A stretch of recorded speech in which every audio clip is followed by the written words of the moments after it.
Pada episode sebelumnya, kita diperlihatkan keadaan pendiri Sunyang yang semakin memburuk. Ia bahkan menderita gangguan ingatan sementara. Parahnya lagi, ia juga sempat tak mengenali cucunya sendiri si Dojun. Sebelum lanjut, boleh dong tekan subscribe-nya, biar kalian gak ketinggalan lagi video lainnya dari channel Korea Boss.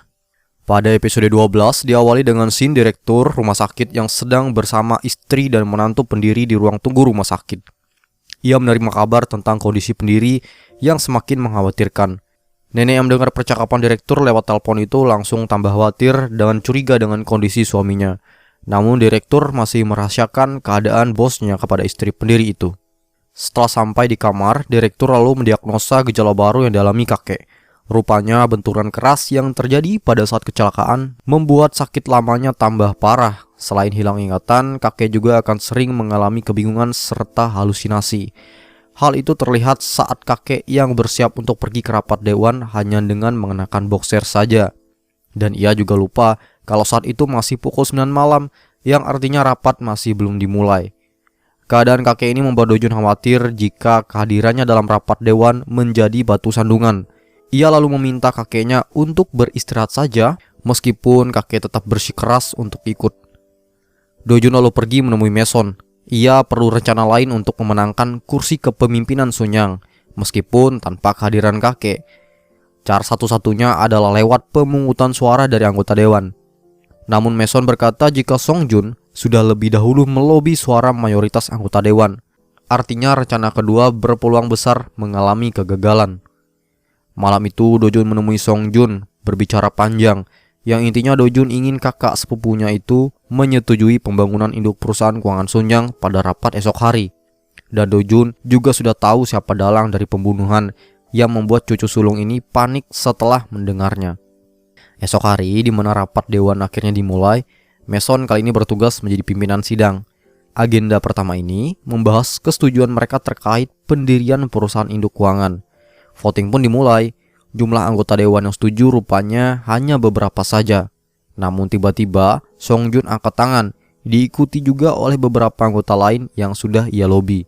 Membuat om dan tantenya marah karena hal itu sama saja memuluskan jalan Dojun mengambil Sunyang. Alhasil agenda rapat pertama ditutup dengan hasil disetujuinya perusahaan induk dibangun. Dilanjutkan dengan agenda kedua, yaitu pemilihan CEO. Kandidat pertama adalah Direktur Lee yang juga sekretaris pendiri sendiri. Direktur Lee direkomendasikan oleh mayoritas suara anggota dewan. Dojun menjadi kandidat kedua atas rekomendasi dari kakeknya. Song Jun lalu angkat tangan untuk merekomendasi ayahnya sendiri.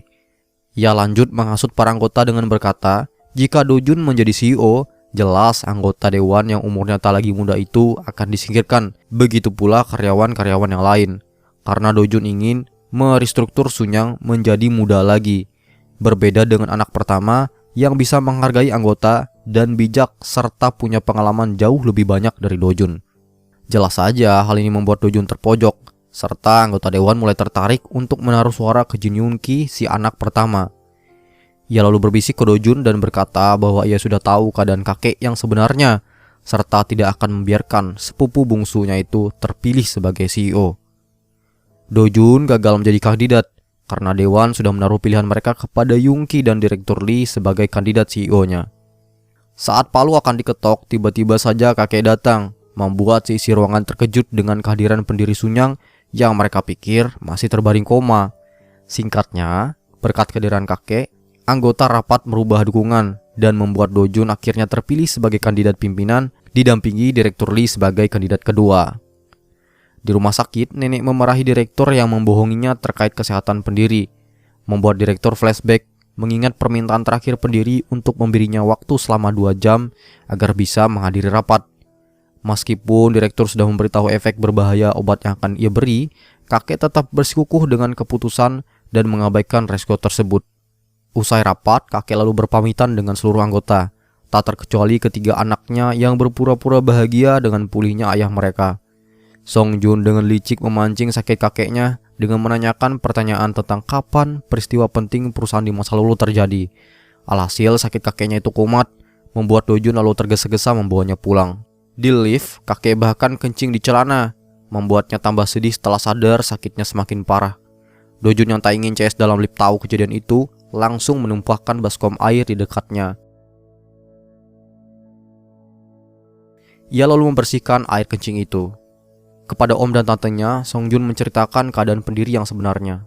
Di tempat lain, Xiaomin kembali menemui Hyungmin sambil menunjukkan foto lukisan burung yang ia dapat dari pegawai yang disogok sebelum kecelakaan. Istri Songjun ini berdalih jika lukisan yang berada di gambar itu adalah replika saja, bukan lukisan asli miliknya yang sudah dicuri beberapa waktu silam. Ia lanjut memberikan kartu nama galeri SIM, galeri yang menjadi tempat lukisan bunga di foto itu berasal. Ajudan Dojun langsung ke sana, namun belum dapat menemui pemiliknya. Tapi di sisi lain, ia tersadar jika cap galeri itu sama persis dengan cap yang terdapat pada surat yang ia dapat pada loker pegawai yang telah disogok beberapa waktu lalu. Di sini nih juga digambarkan alasan cap itu tertempel pada surat, serta penulis surat yang ternyata adalah istri pendiri sendiri. Di rumah sakit, nenek menemui pendiri. Ia berpura-pura senang dengan suaminya yang sekarang sudah sehat. Pendiri yang sudah tahu kelakuan istrinya itu kemudian balik bertanya mengapa istrinya begitu tega. Jelas saja nenek ini langsung sujud menyesal serta meminta maaf. Ia beralasan tidak terima jika Dojun yang notabene adalah keturunan dari Yungki anak tirinya itu mewarisi Sunyang. Namun tiba-tiba penyakit si kakek malah kambuh membuatnya lupa dengan kejadian barusan. Selanjutnya nenek bau tanah ini malah membawa suaminya pulang, padahal pendiri masih butuh perawatan. Malam hari saat makan keluarga, Dojun datang menemui neneknya sambil memberikan hasil medis kakek, serta menyalipkan secari kartu nama galeri SIM. Jelas saja nenek ini langsung panik karena Dojun sudah tahu perbuatan kotornya itu. Dojun lalu mengajak untuk bicara empat mata di studio lukis neneknya. Di sana Dojun mengancam nenek untuk patuh dan terus merawat kakeknya itu hingga sampai acara pemilihan CEO selesai dilaksanakan, dengan jaminan bahwa Dojun tetap menjaga rahasia neneknya itu. Mendengar itu, nenek lampir ini langsung keluar sifat aslinya, kesurupan persis seperti anak ketiganya. Di lain sisi, Xiaomin menemui Dojun sambil memberikan bukti siapa yang terlibat dalam kasus kecelakaan kekasihnya itu. Namun Dojun sudah yakin untuk menyembunyikan masalah itu, membuat Xiaomin balik sedih karena merasa usahanya untuk membantu tidak dihargai. Sejak awal juga Xiao curiga jika ia hanya dimanfaatkan. Saat tujuan mengambil Sunyang hampir tercapai, maka saat itu juga ia tidak dibutuhkan lagi, pikirnya.